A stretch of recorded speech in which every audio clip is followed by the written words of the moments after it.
அன்புள்ளம் கொண்ட அனைவருக்கும் வணக்கம். இப்போ நம்ம கல்யாணம் பண்ணி நம்ம பொண்ணை வந்து ஒரு புகுந்த வீட்டுக்கு அனுப்புகிறோம், மாமியார் வீட்டுக்கு அனுப்புகிறோம். அப்போ வந்து நம்ம தாய்மார்கள் என்ன சொல்லி அனுப்புவோம், நல்ல புத்திமதி சொல்லி அந்த பொண்ணுக்கு வந்து நல்லபடியாக மாமியார் வீட்டில் இருமா, நல்ல பேர் எடுத்துக்கம்மான்னு அப்படி தான் நம்ம சொல்லி அனுப்புவோம். அதுதான் முறை. சில தாய்மார்கள் என்ன செய்வாங்க, தேவையில்லாத அந்த பொண்ணு மனசை வந்து கலைச்சி கொடுக்குறாப்புல, கல்யாணம் ஆன உடனே நீ உள்ளே போன உடனே சம்பளத்தை வாங்கு, வீட்டுக்காரருடைய சம்பளத்தை, உங்கள் மாமியாருடைய அதிகாரத்தெல்லாம் நீ கைப்பற்று அப்படின்லாம் சொல்லுவாங்க. அது போலாம் நம்ம சொல்லக்கூடாது. ஒரு சில தாய்மார்களுக்காக தான் நான் சொல்கிறேன் அதை நீங்கள் தப்பாக நினச்சிக்காதீங்க.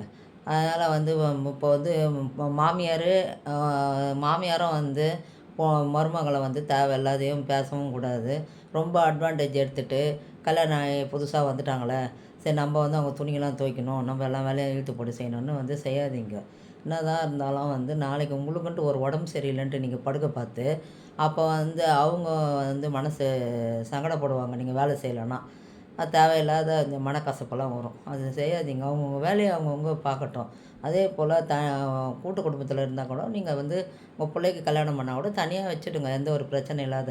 அவங்களுக்குள்ளே சண்டை போட்டுக்கின்னு இருந்தால் கூட நீங்கள் தேவையில்லாத மூக்க நுழைக்காதீங்க. அவங்களுக்குள்ளேயே போயிடுச்சுன்னா அவங்களுக்குள்ளே சமாதானம் ஆகி வந்துடுவாங்க.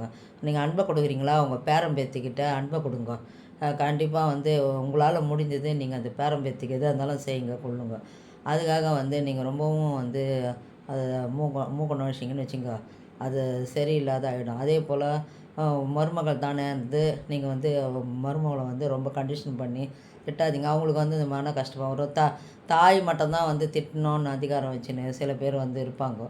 மாமியார் வந்து திட்டினா வந்து தேவையில்லாத அவங்களுக்கு பிரச்சனை வந்து அவங்க மனசுக்குள்ளே சங்கடங்கள் ஏற்படுத்தும். உறவு வந்து பிளவுபடும். அதுக்காக வந்து நீங்கள் எதுவுமே வந்து கண்ணும் தெரியாத காதும் கேட்காத போல் போயிடுங்க. அதனால் அவங்களே வந்து சரி பண்ணி வெளியில் வந்துடுவாங்க. கூடுமான வரையிலும் நீங்கள் வந்து நீங்களாக இருங்க. மாமியார் வந்து என்ன தான் இருந்தாலும் அம்மாவை ஆக முடியாது. அதே போல் மருமகள் வந்து என்ன தான் பொண்ணாக ஆக முடியாது. அதனால் உறவுகள் பாதிக்காத அளவுக்கு நீங்கள் குடும்பத்தை நடத்தி பாருங்கள். கண்டிப்பாக உங்கள் உறவு பலப்படும். அதில் அனைவரும் சந்தோஷமாக இருப்பீங்க. நன்றி, வணக்கம்.